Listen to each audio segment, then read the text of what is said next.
Hi guys, it's me, acclaimed documentary filmmaker Mark Bone. Let me show you this. It's called the Ninja Walk. You ever heard of Chase It From the South? I sleep with these 2 Helios lenses at night. Let's talk about editing, guys. What are you doing? I just really wanted a brand deal. Anyways, in this video, we're gonna be giving you a sneak peek, or actually a big chunk of one of the videos Lewis has put together from The Perfect Cut. And this is a 50 video in-depth guide to editing. And in this one, we're gonna be talking about how to use music in film. And I promise you, it's not an advertisement for one of the music libraries out there. Lewis, you have a ton of experience when it comes to placing music in films. You've cut 4 feature-length documentaries already in your career, 12 short documentaries. And in this video, you're gonna be talking about actually how to get the most out of your music. Yeah, I find there's a lot of confusion and a lot of uncertainty with editors out there when it comes to even just choosing your music and understanding what motivates music placement and where to put it in your edit. It's a big separator that I find between a good edit and a bad edit is how you use your music.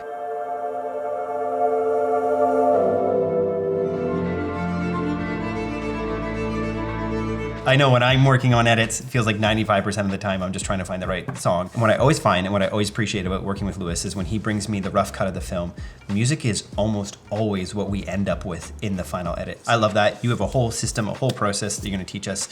So let's get out of the way and let's get into this video. Again, this is one of 50 videos that you'll be getting in the Perfect Cut. So let's send it to Perfect Cut, Lewis. Let's check it out.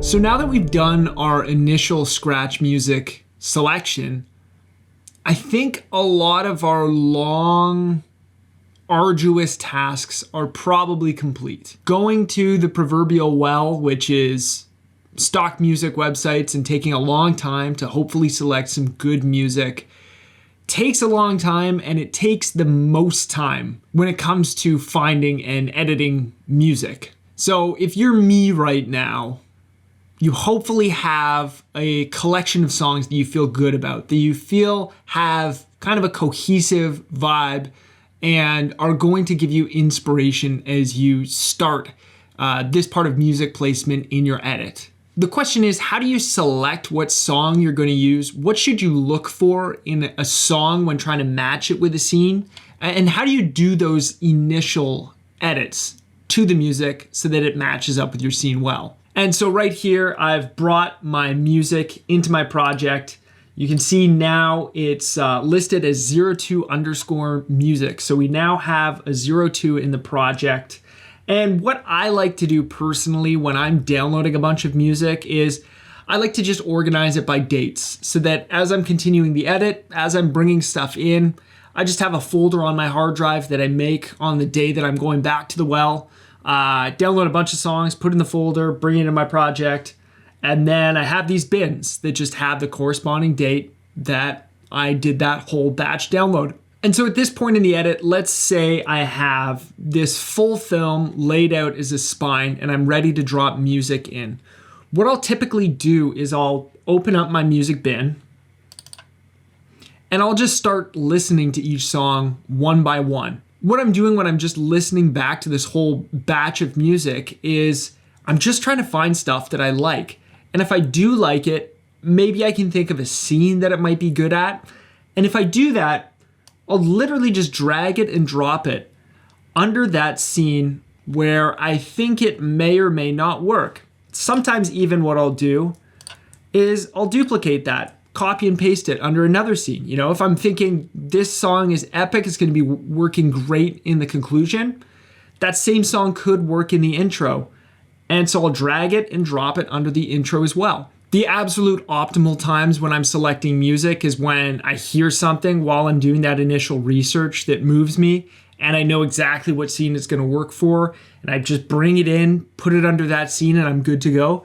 But it's very, very rare that things work out that smoothly. Usually when I'm done this process of going through each one of the songs, dragging and dropping where I think I'm gonna like them, I end up with a section in my spine that looks like this. It looks like 4 songs just piled on top of one another. And in cases like this, I'm gonna listen to it for the first time, might have some visuals in place over top, but usually I'll have a couple quotes from the spine and listen to it in tandem with that, kind of close my eyes, try to imagine what I'm seeing at that point in time. And if I can figure out a song that I like enough, then I'll just get rid of the rest and start my spine from there with that particular song.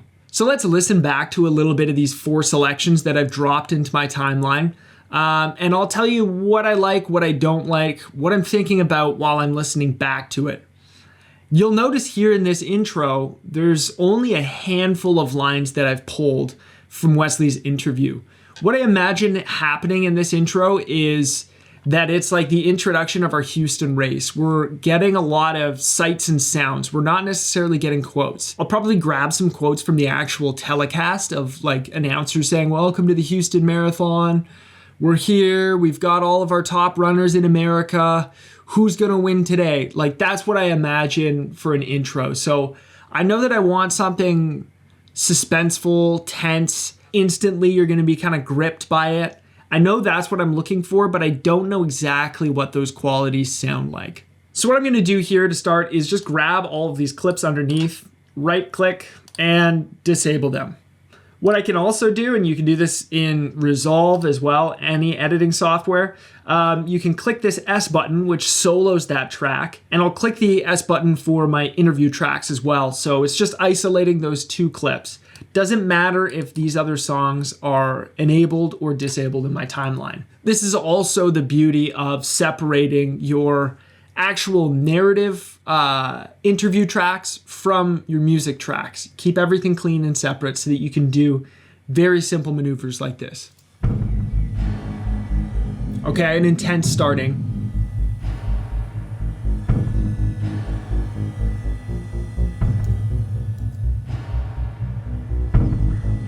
It's a bit dark. I don't know if there's much movement to it. I don't have all day, so what I'm gonna do is I'm just gonna start kind of clicking through. You can see these little bits of movement in the track. Let's see what that brings. Maybe it's a bit of a change of pace.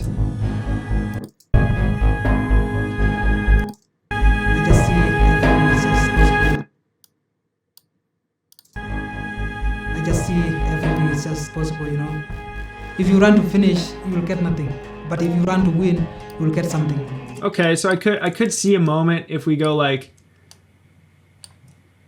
growing up. I just see this movement here. Let's match it up and listen to it back. Possible, you know. If you run to finish, you will get nothing. But if you run to win, you will get something.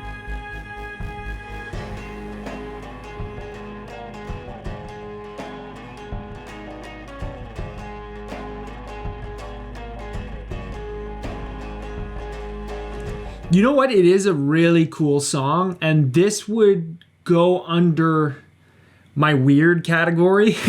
It's a bit weird having a story about a Kenyan runner and using a song that's so like Western cowboy influenced.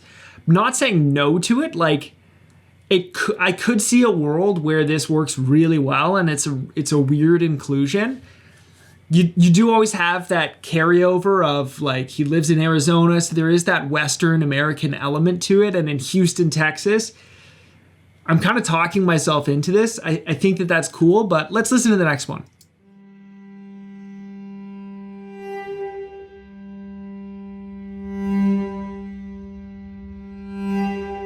Quite open.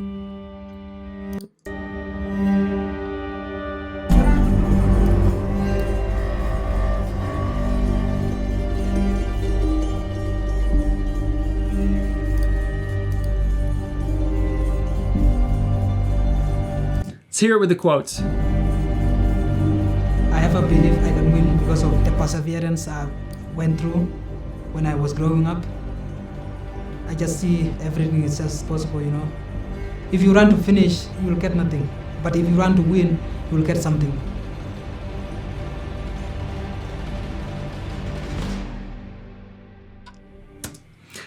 It's dark. It's dark.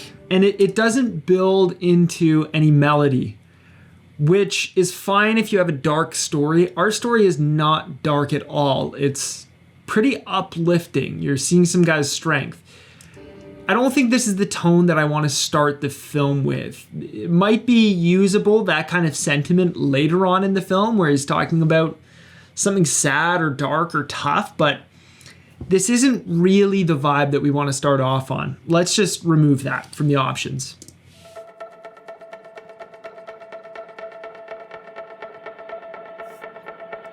I really like the repetition so far. It reminds me of like epic sports documentaries. I like that.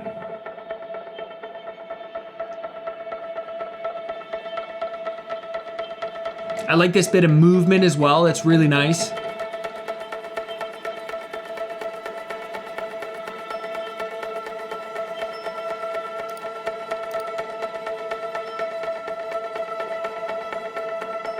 I have a belief I can win because of the perseverance I went through when I was growing up. I just see everything is just possible, you know. If you run to finish, you will get nothing. But if you run to win, you will get something.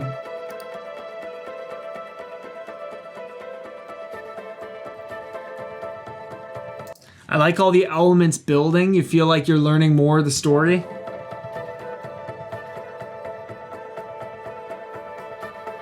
Let's see what this last bit is about.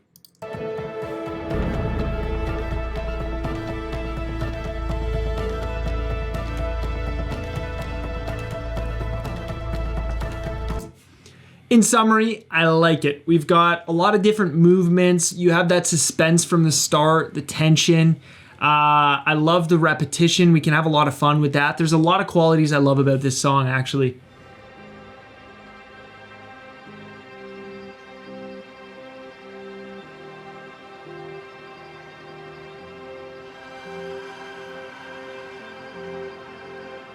I have a belief I can win because of the perseverance I went through when I was growing up. I just see everything is just possible, you know. If you run to finish, you will get nothing. But if you run to win, you will get something.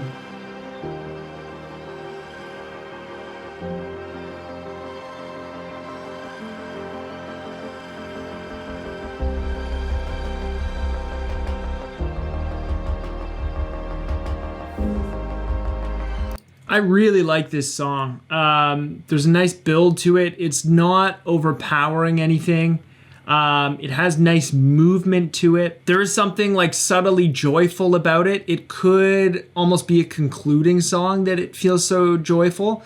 That's one thing I'm concerned about. There is something that sounds conclusive about it. It sounds a bit like a song you would end a film with, start a film with. I'm not so certain yet. Let's just see how this song ends, because I'm interested to see if there's a third movement involved in it somehow.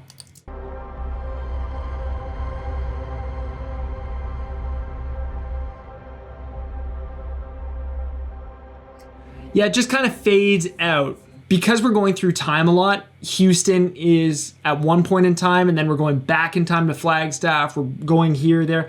I want Houston to feel like a really exciting moment, so that you're looking forward to it at the end of the film. And this kind of fade out doesn't do that. It doesn't make me excited to go back to that place. This one before does. And I think that's the reason why I'm going to go with it. You know, this isn't something that's set in stone. We can always go back if we realize that the music's not working for us, and we can use one of these other selections. But I'm going to go ahead with the one that I liked the most, the second to last song, and I'm just going to really quickly sketch it into the edit. So what I'm going to do is open it up, and I'm going to look at the waveforms and see what kind of movement we have here. The important thing when using music, and what you want to establish right from the top, is I used to have the habit of building my story around all of these different movements in the music and not building my music to my story. That causes a lot of pain, especially later on in the edit when you realize, watching your first rough cut back, that you've put a lot of C grade shots in there just to fill out the rest of the song. The length of that scene has nothing to do with story and everything to do with trying to fit to that song. Instead, you need to look for a song that you can tailor to your edit, not something that your edit can tailor to the song, if that makes any sense. So because we have such few quotes, I'm going to assume that these quotes come a little bit later. Let's first think about setting the scene in Houston, get the sights and sounds nice and early, and then let's hit them with the quote, and then let's get something exciting. So what I'll do is I'll just take my blade and I'll move this exciting point in the song up right behind that quote, just that I can sketch it out, listen to it a little bit, and then when I come back to it while I'm building out that assembly, I can remember that's there and build on top of it. Let's listen back.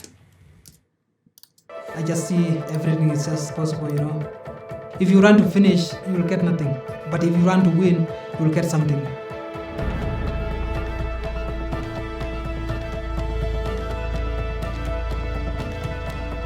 That sounds great. I'm really liking that.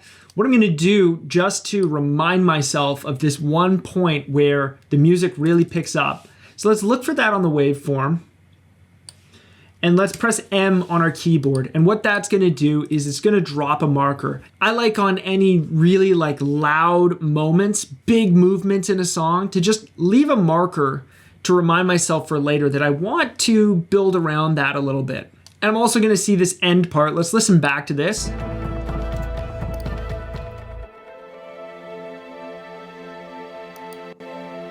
Oh, it keeps going. Okay.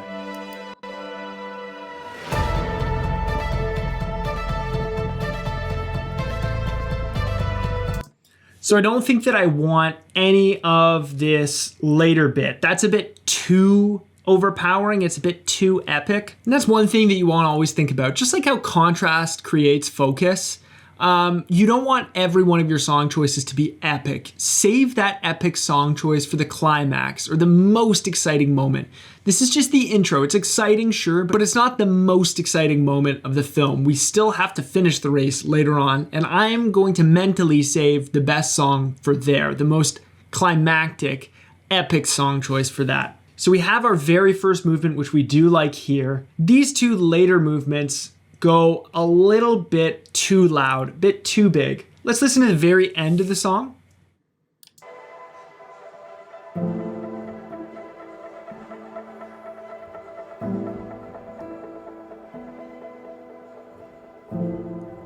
Again, those keys for me are a bit too somber. I don't want it to feel like a rainy day as we're coming up on the title screen. Let's see if maybe this section here is a little more interesting.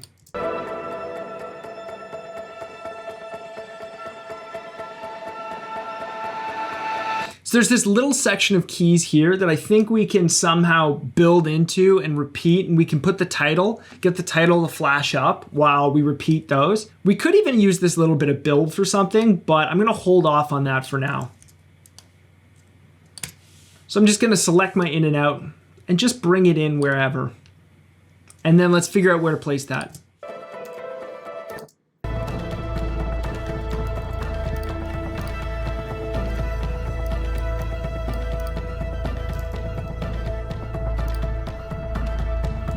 I don't think there's any way that our intro is going to be more than 90 seconds. So let's just bring this in a bit. And then you see where those keys fade out. I think it's about here. Yeah, that's where we're going to just insert this end bit, delete all the rest, and then let's hear how that transfers from one bit to another.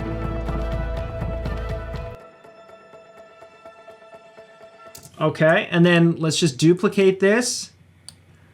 Let's add a little tape between, add a little tape between both. And then I'm gonna draw using my keyframes here. Have it fade out. And how I do that really quick is I just hold on to the command key and then I use my mouse and just click anywhere on the sound and draw that out.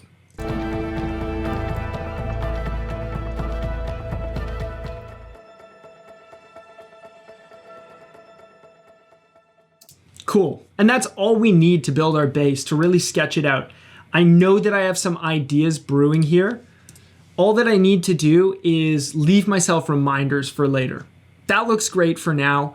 It's definitely not refined, but we can go over how to refine that song in advanced editing. So now that we look at my spine as a whole and see all the places where I've dropped music in and just very lightly sketched it out, the question is, how did I decide where to put music and why didn't I choose to put music elsewhere? Typically, you're going to want to use music anytime you begin a new idea, end a new idea, or change an idea. Usually that happens to coincide with the start and end of scenes, but you don't want to keep your music rules that rigid that you have to have a song start and end with every scene. Sometimes works really well if the idea of something stays consistent and you keep that music down below just to keep that consistency, even though the scenes are different. Here we have a little bit of a quieter song that's underneath where Wesley's talking about his dad's death as he returns home for the first time. From there, we go to his dad's picture. Next, we go to this scene with Wesley sitting on a bench where he's talking about how he has all these great fond memories of his dad when he was growing up in his childhood. These are 3 separate scenes technically, but they all follow the same idea. So we're going to keep that music consistent. And even though this music's really light, peaceful in the background, that just adds a little bit of continuity to the idea that we're building here. Yeah. But, you know,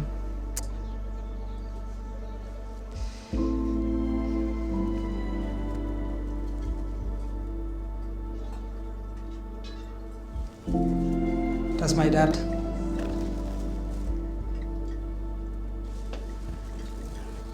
I miss him so much.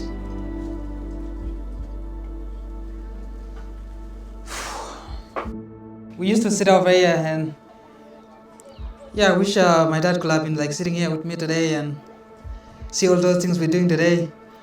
When I was like going to start a training, I told him about the shoes issues, and I told him I've been running barefoot and I feel like if I could have like shoes, I think I could do better. I think when you start thinking about music selection that way as something that backs a series of ideas, that's where your music selection tends to take a next step. I think of something like Kill or Be Killed, where we have these really big, weird, crazy songs that are bookending the film. At the start, it's this really wild song that has like revved up motors in it.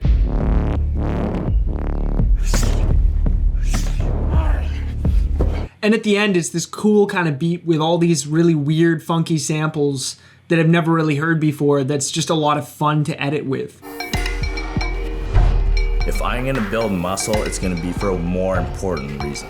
But I think that my favorite music selection in that whole film is just this little repeating kind of piano keyboard that I put in while he's beginning to talk about this new idea. This new idea is his life transitioning from one where he's thinking about himself, where he's a fighter, to one where he's thinking about using his body to help others.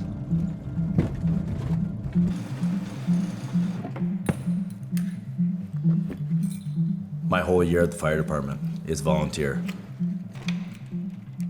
Throughout this epiphany, this great transitional moment that he's talking about, the music just stays consistent. It's right in the background.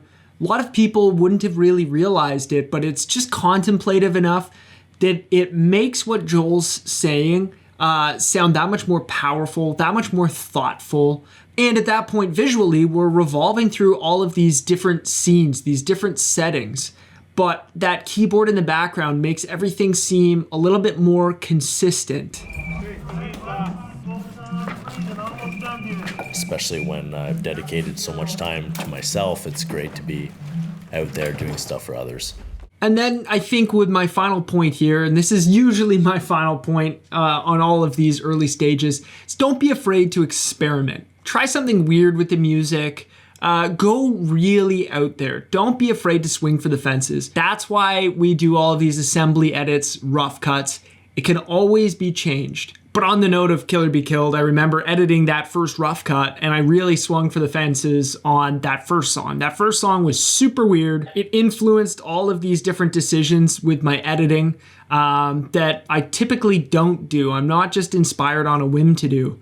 And when I showed it to Mark and Michael, they were kind of blown away. They were like, wow, this is really out there as a music choice. It really works. It's great. And it probably never would have stayed in there if I hadn't decided spontaneously to just throw it into the timeline, try something new, and begin to experiment. So let's move on to the next video where we're gonna chop up these songs even further and really flesh out a nice music edit.